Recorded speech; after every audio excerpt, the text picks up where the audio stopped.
Hello again, my name's John. I'm a retired cook from the northeast of England in the UK, and welcome to my latest video recipe. And in this one I'll be making this amazing dessert recipe. It's basically an apple pie but topped with a Moorish, oaty, crunchy crumble mix. Served hot with vanilla ice cream, this outstanding dessert has got to be one of the greatest comfort foods. But make plenty, because they'll all ask for more.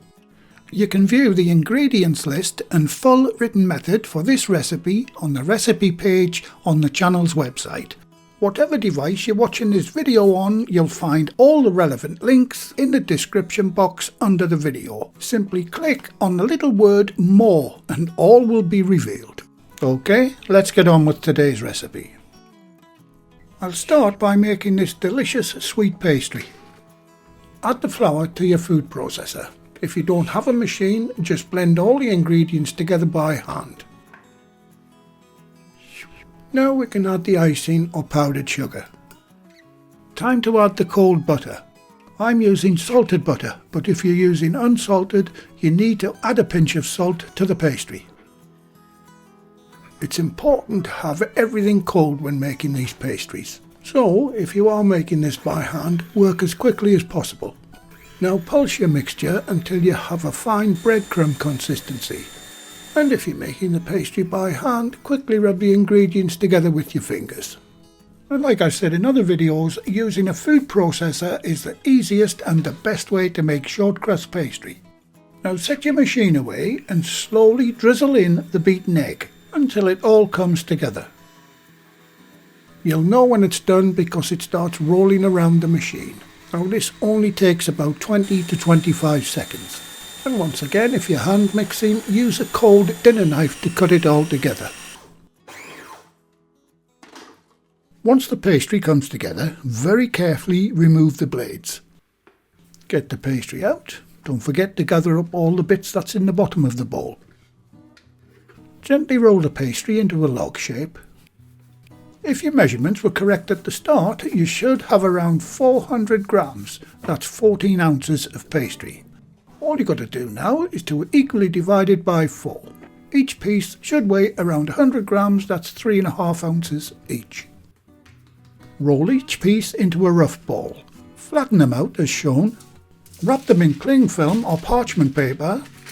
Now get them into the fridge for at least 30 minutes before using it. Okay, on to the next stage, and that's cooking the apples. Get a non-stick frying pan or wok nice and hot. Once hot, cover the bottom of the pan with the sugar. Now give that a couple of moments to melt. I've sped this up quite a bit. A quick word about the apples. I like to use Braeburn or Pink Lady apples for this type of recipe, as they stay a bit firmer when pre-cooking them. Try not to use Bramley cooking apples for this recipe, as they break down to a puree very quickly. Mine are washed, peeled and diced and coated in a little lemon juice to prevent browning. Okay, get them into the pan. So basically you're frying the apples in sugar, and that gives them a fantastic caramel flavour. You can add your spices at this point. I'm using ground cinnamon and freshly grated nutmeg. And the aroma coming off this is absolutely wonderful.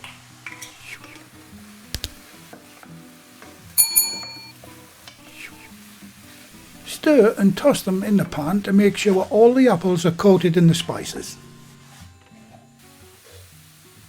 Now you can add the butter. This not only adds moisture to the apples, it gives the apples a wonderful rich buttery flavour. Give that a good toss and a good mix. Cook for a few minutes until the apples turn soft. Once they're soft, get them off the heat and back into the bowl. Cover with cling film and set them aside for now. Okay, on to making the crumble mix, and this is very easy to do. Start by simply adding all of the ingredients to a bowl. So in goes the flour, oats and sugar.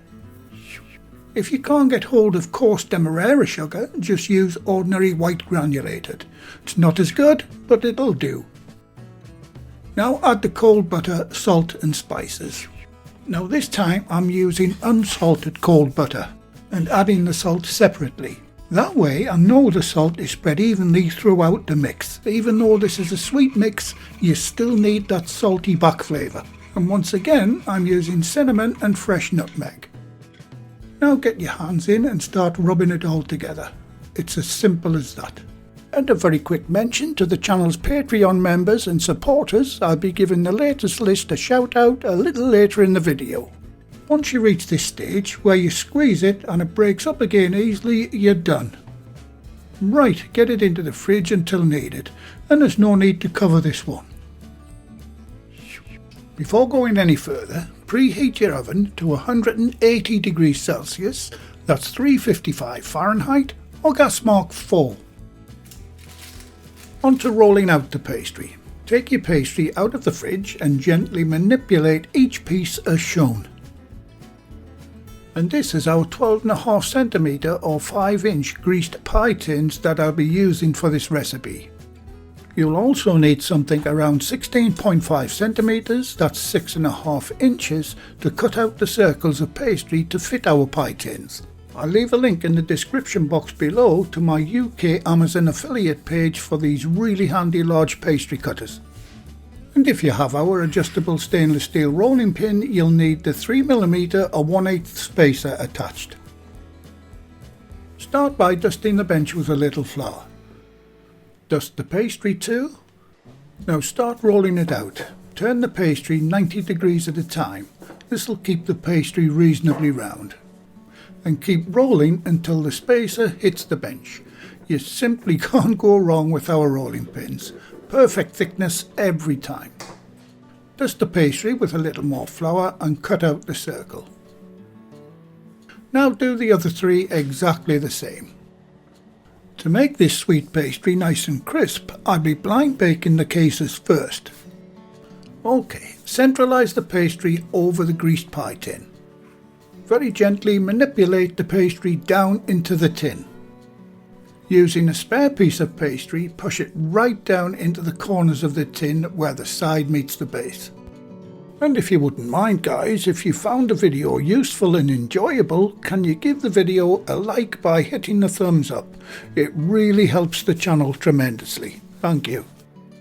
Now grab a fork and prick the base of the pastry as shown. This is called docking the pastry. It simply stops the base bubbling up in the oven. Take a scrunched up circle of parchment paper and place it on the top of the pastry as shown. Now you need something to weigh the pastry down, like blind baking ceramic beads or dried beans. I'm simply going to use rice. Once it's in, lightly press it down. Okay, that's mine done. Now get them into the preheated oven and set your timer for 25 minutes. And that's the time up on the blind bake. Get them out and place the tray on a wire rack. Close the oven door and leave it running at the same temperature. Dip the beads, beans or rice back into its container. Now you can save that parchment paper. It can be used quite a few times. In fact, this is the 4th time I've used these ones. An optional extra what you could do now while the cases are still hot is to give the inside of the cases a coat of egg wash and let them sit for 5 minutes until it dries. This basically makes the case waterproof, and that should keep the soggy bottom brigade happy. Okay, I'll complete one from start to finish. Grab your apple filling and fill the case to about 3/4 full.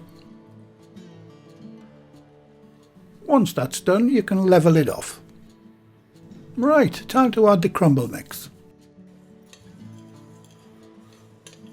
Carefully spoon it on top of the apples. Try to dome it like an upside down saucer, higher in the middle, running down to below the edge of the pastry. And that's all there is to assembling these delicious crumble pies. Before going in the oven, double check that all your pastry cases are loose inside the tin. Right, that's all 4 done. Now get them into the preheated oven, which should be still running at 180 Celsius at 355 Fahrenheit on gas mark 4. Now set your timer for 25 minutes once more.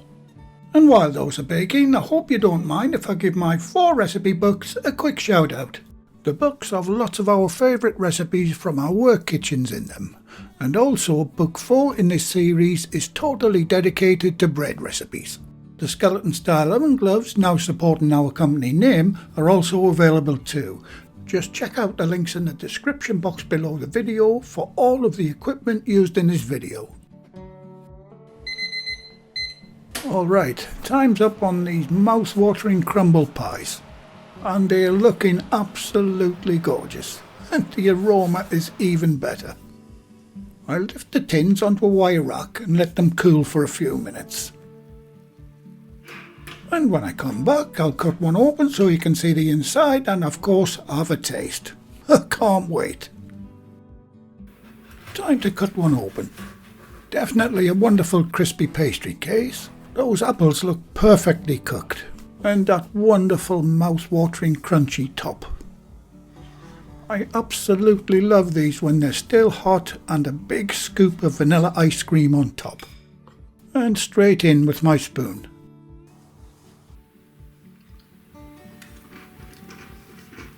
Wonderfully crunchy, absolutely delicious, but I better double check. I really hope you give this one a go, guys. There's a few steps involved, but nothing very difficult. There's no doubt at all in my mind you'll get a huge thumbs up from your family and your friends for this one. And as promised earlier in the video, here is the latest list of my Patreon, PayPal and Super Thank You button supporters. And they are SS4 Xantos, Marilyn Thompson, Matthew Crispin, David A. Fraser, user LG4XR4UC3K, Darrell Elder 1352, Jens K 3250, Just As It Does Matter, RBSB Blackburn 6819, Darius 4440, Patricia C. McCormack, and there's also 2 who wish to remain anonymous. Thanks very much, guys. I really do appreciate all that you do in supporting the channel. Well, thank you again for watching. Please like, share, comment and subscribe by hitting the circle above. If you do subscribe, activate the bell icon next to the subscribe button on my channel page. And by doing that, you'll be automatically notified every time I upload a new video. And in the meantime, here's a few of my other videos and playlists that you may want to watch. So, until the next time, be safe in your kitchen and bye for now.